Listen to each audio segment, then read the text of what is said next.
The following video has been brought to you by Baba Ali's new word game, Kalamat. For more information, visit babaaligames.com. When I first started learning about Islam, I didn't know anything and I was really confused. So when I went to the masjid, I realized the people there were even more confused than me. And when I left, I was even more confused. This is confusing. I know, tell me about it. You see, when you're a convert, people just want to hear a heartwarming story about how you became Muslim. MashaAllah, brother, MashaAllah. It's very, very heartwarming. Very.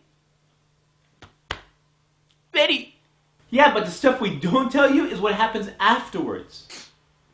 What happens afterwards? Nothing. You see, when we ask about Islam, you give us videos, literature, or even a copy of the Quran. But after we give our shahada, you're like, okay, Assalamu alaikum, see you later. But you don't see us later. Instead, we're just left on our own, and people just assume that we'll figure it out. At a time when we first accept Islam, and we need that knowledge the most. And if you have that knowledge, it's your responsibility to give it to us. Some people think they have the ability to convert people, but they need to read the same Quran that they're passing out. Because the Quran clearly tells us that there's no compulsion in this religion. In other words, you cannot convert anyone. The hearts are not in your hands, but rather in the hands of our Creator. It is in Allah subhanahu wa ta'ala's hands, and only His hands. Now back to the convert thing. Right after we accept Islam, some people assume that we know everything. It's only day one. We don't know how to pray, the rules of zakat, or what's even halal or haram. We don't know what those words even mean. Unfortunately, some of the old school people at the masjid assume that we should know everything, but we just became Muslim. Chill. Relax. We'll learn. Just give us some time, inshallah. The reality is that it's going to take more than just a few days for us to learn the basics. But unfortunately, some people are not patient and they freak out. They really freak out. Brother, your shorts are too short.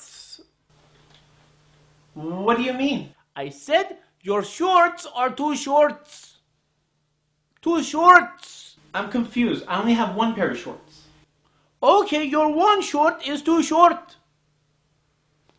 You see, Islamically, my aura is covered, which is the area between my navel to my knee. So I really don't think this is about Islam. I think it's about him. But I don't want to argue, so I'll go wear a pair of pants. What? You need to pull up your pants above your ankles. Yes, I understand. But you know there's a hadith that when Abu Bakr was wearing... How long have you been Muslim? Just for a short time. You see you are back and short again. I have been Muslim for 50 years. 50. That is not short. That is long. Very long, but not too long. Yeah, just because he's been Muslim for 50 years doesn't mean that he's correct. Brother, is that you? What did you say? Can you hear me? What did you say? Am I thinking out loud? And for sisters, there's a whole nother ballgame. You just became, oh, mashallah, mashallah, I saw you give shahada, mashallah, mashallah. Where is your hijab? Hijab is fard. By the way, if you want to get married, I have a good-looking son, mashallah. The sisters ran into Islam. She doesn't even know how to pray yet, but you want her to get married. Joke! Joke! Give the sister some breathing room, and she'll get married when she's ready, inshallah. And for the cultural sisters who think they're better, and they backbite behind their new convert sister's back, it doesn't make you better. It makes you worse. You're backbiting behind the back of a girl who just gave shahada yesterday because she's not wearing her hijab today to the masjid. And you're doing this while you're wearing your transparent hijab halfway up at the masjid. Right now there's two sisters high-fiving each other saying, tell him Baba Ali. You see, when we converts come to Islam, we have embraced Islam, not the culture. As a convert myself, I will speak in behalf of my other converts. We want to practice the true Islam. We don't want the modified version, the one with all that cultural mumbo-jumbo. We just want Islam. That's it. Nothing less, nothing more. Simple as that. Do you know what bothers me the most? It is when some Muslims mix culture with Islam and call the whole thing Islam. And as a result, many people can't tell the difference between what is Islam and what is culture. And their kids can't tell. And the media can't tell. And many non-Muslims, they can't tell. And many of us Muslim converts, we can't tell either. It is these type of actions that give Islam a bad name. The ones who scare people at the masjid. The ones who make simple things very difficult. For my fellow Muslims, many of those who have been born to this deen, and many of those who have converted, Don't lose hope because of the actions of a few.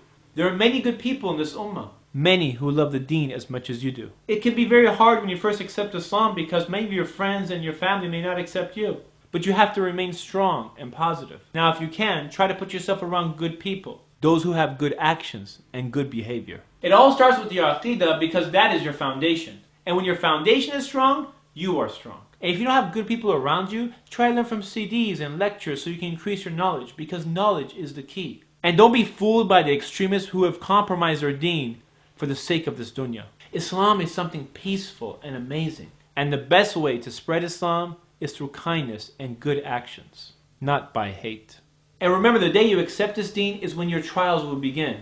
And that's when Allah subhanahu wa ta'ala will test you and test you and test you because this life is nothing more than a test. And when you feel alone sometimes, remember, nothing happens without the knowledge of Allah subhanahu wa ta'ala. You have to remain strong so you can make a positive difference in this world. Because it is the actions of those who do good which inspire others to do good. This is Ali reminding you just in case you forgot. This is Ali reminding you just in case you forgot.